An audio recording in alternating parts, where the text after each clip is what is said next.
Before the war, Sarajevo was a city of noise and life. Coffee cups clinked in crowded cafes. Trams rolled through narrow streets. Muslim calls to prayer blended with church bells and laughter from open markets. Bosniaks, Serbs, Croats, and others lived side by side in what many called the most multicultural city in Yugoslavia. Few imagined that within months the same streets would become killing fields. When Bosnia and Herzegovina declared independence, political tensions that had been building for years erupted into open conflict. Armed forces surrounded Sarajevo, taking positions in the mountains that formed a natural ring around the city. From those heights, every neighborhood, every street, and every movement below could be observed. Sarajevo was no longer just a city, it became a target.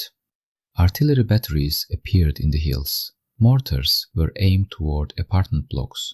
Snipers occupied high-rise buildings, forests, and ruined structures overlooking civilian areas. Roads leading into the city were cut off, isolating nearly 400,000 people from the outside world. Electricity failed first, then water stopped running. Gas lines fell silent. Supermarket shelves emptied within days. What had once been an ordinary European capital entered a slow collapse into survival. Yet the greatest danger was not hunger, it was visibility.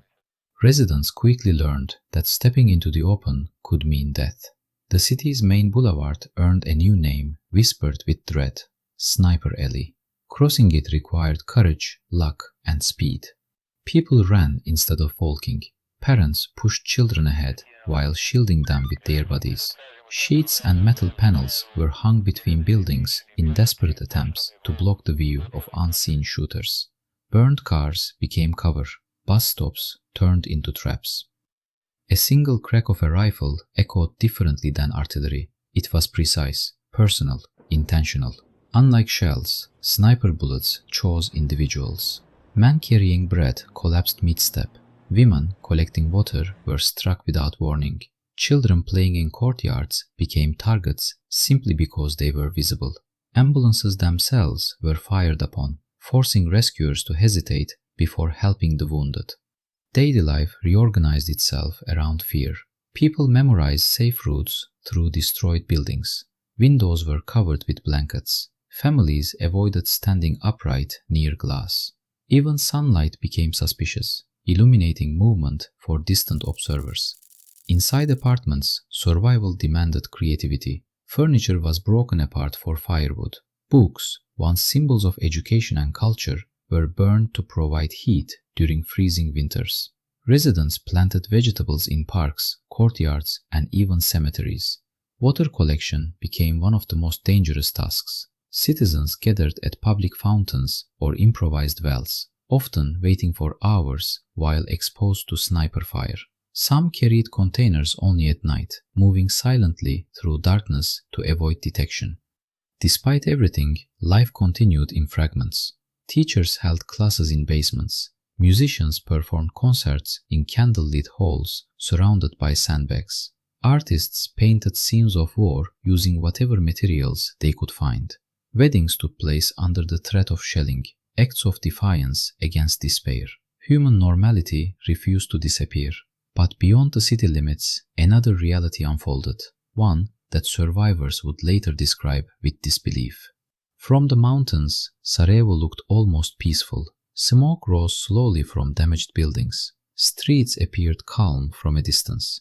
Through rifle scopes, individuals became small moving figures crossing open spaces. Years later, testimonies began to surface describing visitors brought to sniper positions overlooking the city. According to witnesses, some foreigners allegedly arrived not as soldiers but as spectators seeking an experience of war. They were given rifles. They were shown targets below.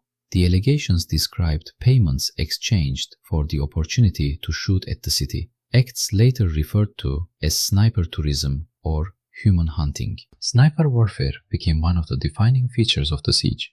Military strategy allowed forces positioned in the hills to control movement inside Sarajevo without entering the city itself.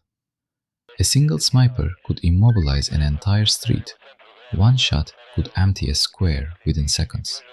Over time, fear reshaped behavior.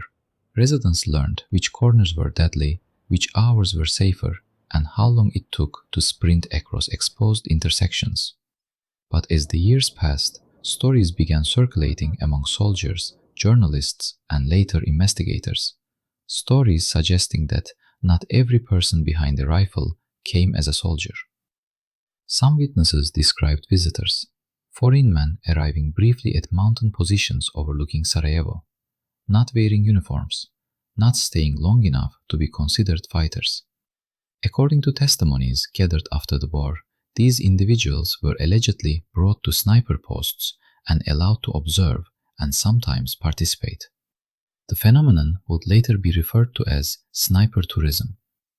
One reconstructed account, based on multiple witness interviews collected by journalists in the late 1990s, describes a man referred to only as Karl, believed to have come from Western Europe. He allegedly arrived in a convoy vehicle late in the afternoon, escorted to a fortified house near the slopes of Mount Rebević. Inside, sandbags framed shattered windows facing directly toward the city center. Karl was not introduced as a soldier. Instead, witnesses recalled curiosity, a visitor eager to see the war firsthand. The rifle was already prepared. An experienced sniper reportedly explained the basics, breathing slowly, aligning the crosshair, compensating for distance. Through the scope, Karl could see figures nearly a kilometer away. From that height, people looked small, almost abstract, moving shapes crossing open streets. Below him, civilians waited near a water collection point. According to testimony, the instructor described how movement patterns worked. When people usually crossed, where they felt safest, where they hesitated. The explanation sounded less like combat instruction and more like guidance given during a hunt. Whether Karl actually fired a shot cannot be definitively proven. Accounts differ. Some witnesses claimed visitors only observed. Others insisted shots were taken. The absence of official documentation leaves the full truth uncertain. Yet similar stories appeared repeatedly in interviews conducted years apart. Former intermediaries spoke about payments. Soldiers recalled unfamiliar accents at sniper nests. Journalists investigating wartime crimes noted recurring descriptions of short-term guests interested less in military outcomes than in the experience itself. For civilians inside Sarajevo, none of this was visible. They only heard the sound, a crack echoing through streets, then silence, then someone falling. Many residents reported that certain sniper attacks felt strangely deliberate. Shots that landed near victims first, followed seconds later by a fatal hit. Bullets striking objects close to people before correcting aim. Survivors described the terrifying sensation of being tested, as if someone was learning.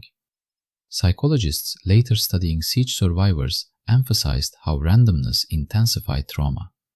Traditional warfare contains patterns, front lines, battles, predictable dangers. Sniper fire removed those patterns. Danger could appear anywhere, anytime, without warning. The idea that some shooters might have treated the city as a hunting ground deepened that psychological damage. Even rumors altered perception. Citizens began to believe they were constantly watched by unseen observers detached from the consequences below.